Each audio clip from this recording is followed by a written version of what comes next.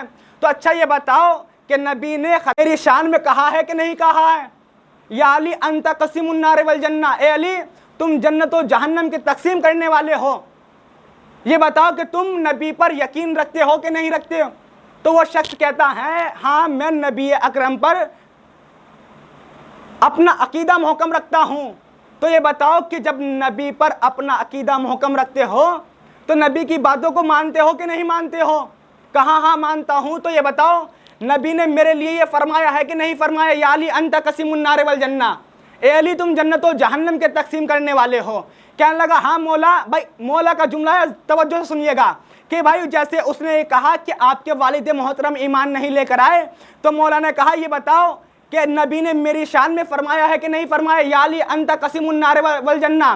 جیسے اس شخص نے یہ کہا کہ آپ کے والد محترم تو جنت میں نہیں جائیں گے کیونکہ وہ ایمان نہیں لے کر آئے، تو مولا نے کہا یہ بتا اگر تجھے یہ علی جنت و جہنم کا تقسیم کرنے والا بنا دے تو اپنے باپ کو کہاں بھیجے گا؟ کہا تھا نہیں کہا تھا؟ ایک درود پڑھیں محمد والے محمد پر۔ آج ہم حسین کے چاہنے والوں کو سلام کرتے ہیں، نہ کل کے چاہنے والے کا جواب تھا نہ آج کے چاہنے والے کا جواب ہے۔ حسین کے چاہنے والے ایسے ہیں۔ آج کے چاہنے والے کون؟ آیت اللہ حسن نصر اللہ، حزب اللہ کے چیف۔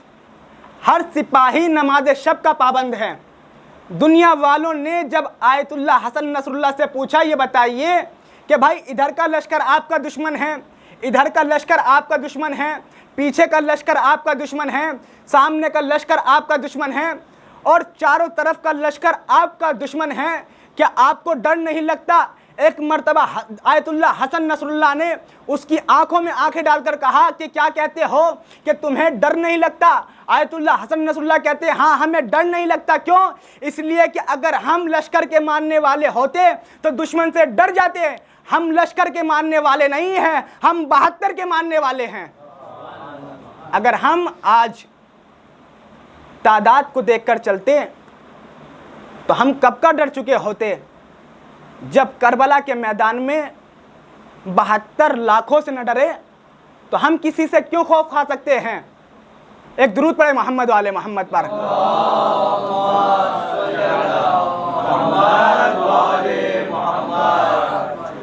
دیکھیں نہ تو کل کے چاہنے والے کا جواب تھا نہ آج کے چاہنے والے کا جواب ہے۔ ہمارا کوئی بھی جوان، ہمارا کوئی بھی نوجوان کسی بھی گلی میں، کسی بھی پڑوس میں، کسی بھی شہر میں اور کسی بھی کالج میں ہمارا جوان جواب دیتے ہوئے ڈرتا نہیں ہے۔ کیوں؟ بھائی جواب ہمیں کہاں سے ملتا ہے؟ یہی فرش اعضا سے۔ اتنا انسان پورے سال بھر نہیں پڑھتا جتنا عزادار 2 مہینہ 8 دن میں پڑھ لیتا ہے۔ یہ درسگاہ ایسی درسگاہ ہے، یعنی جب انسان سے کوئی عزادار سے کوئی سوال کرتا ہے تو تو اسے جواب کہاں سے ملتا ہے؟ یہی فرش اعضا ہے، یہی مجلس حسین ہے۔ جب یہاں آئے تو یہاں سے کچھ لے کر جائے۔ مجلس حسین ایسا نہیں ہے کہ ہم نے مجلس حسین سن لی، ہمیں جب ہمارے سامنے واقع کربلا اور جذبہ کربلا سننے کو ملے تو ہمیں یہ سمجھنا چاہیے کہ کربلا والوں نے کیسے یہ انجام دیا، کیوں انجام دیا اور کس لیے انجام دیا۔ ایک درود پڑھے محمد والے محمد پر۔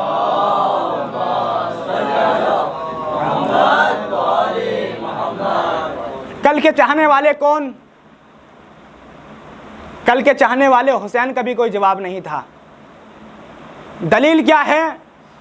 دلیل یہی ہے، خود مولا نے کہا تھا کہ جیسے چاہنے والے مجھے ملے ہیں، نہ تو میرے نانا کو ملے ہیں، نہ تو میرے بھائی کو ملے ہیں، نہ تو میرے بابا کو ملے ہیں۔ اس کی دلیل یہ ہے کہ جب امام نے چراغ بجھا دیا تھا تو اپنے تمام ساتھی سے یہی تو کہا تھا کہ جس کو جانا ہے چلے جائے، لیکن کوئی جانے کو تیار نہیں تھا۔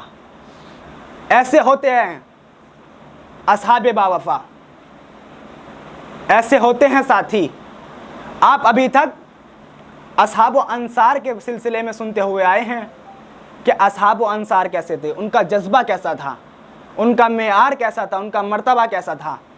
آپ ان کے واقعات کو سنیں، ان کے واقعات کو پڑھیں، تب آپ کے سمجھ میں آئے گا کہ اس وقت کے افراد کیسے تھے۔ وہ امام کے ساتھ لمحہ در لمحہ کھڑے ہوئے تھے، ایک لمحے کے لیے بھی انہوں نے امام کو تنہا نہیں چھوڑا۔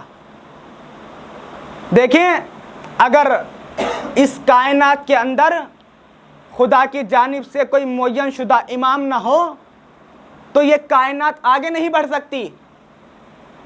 لہٰذا خداوند عالم کی جانب سے ایک معین شدہ امام کا ہونا ضروری ہے۔ مثال کے ذریعے واضح کروں میں آپ کے سامنے، ایک بادشاہ نے، ایک مالک نے، ایک آقا نے اپنے غلام کو بلایا اور بلانے کے بعد کہا کہ یہ لو پیسہ، اور یہ پیسہ لینے کے بعد بازار میں جاؤ، کچھ سامان خرید کے لے آؤ۔ یہ غلام بازار میں جاتا ہے، دکان پر پہنچتا ہے، پہنچنے کے بعد جیسے ہی یہ سامان لیتا ہے اور سامان لینے کے بعد دکاندار کو جیسے ہی یہ پیسہ ادا کرتا ہے تو دکاندار اس کا ہاتھ پکڑ لیتا ہے کہ بھائی تم عجیب آدمی ہو، عجیب قسم کے انسان ہو، سامان تو خرا لے رہے ہو اور پیسہ کھوٹا دے رہے ہو۔ اب یہ غلام کہتا ہے بھائی کیا مطلب؟ وہ دکاندار کہتا ہے کہ بھائی جس سکے پر سرکار کی مہر نہیں ہوتی وہ سکہ نقلی ہوتا ہے، اور جس سکے پر، جس پیسے پر سرکار کی مہر ہوتی ہے وہ اصلی ہوتا ہے۔ دیکھیے، جب دنیا کے شہر میں انسان کا بنایا ہوا پیسہ اصلی کے نقلی نہیں چل سکتا کیونکہ اس پہ سرکار کی مہر نہیں ہے، تو اس نبوت کے ہوتے ہوئے اس دنیا میں بغیر معین شدہ امام کے دنیا نہیں چل سکتی ہے۔ لہٰذا خداوند عالم کی طرف سے، نبی کی طرف سے ایک معین شدہ رہبر کا ہونا بہت ضروری ہے، ایک جانشین کا ہونا بہت ضروری ہے۔ ایک درود پڑھے محمد و آل محمد پر۔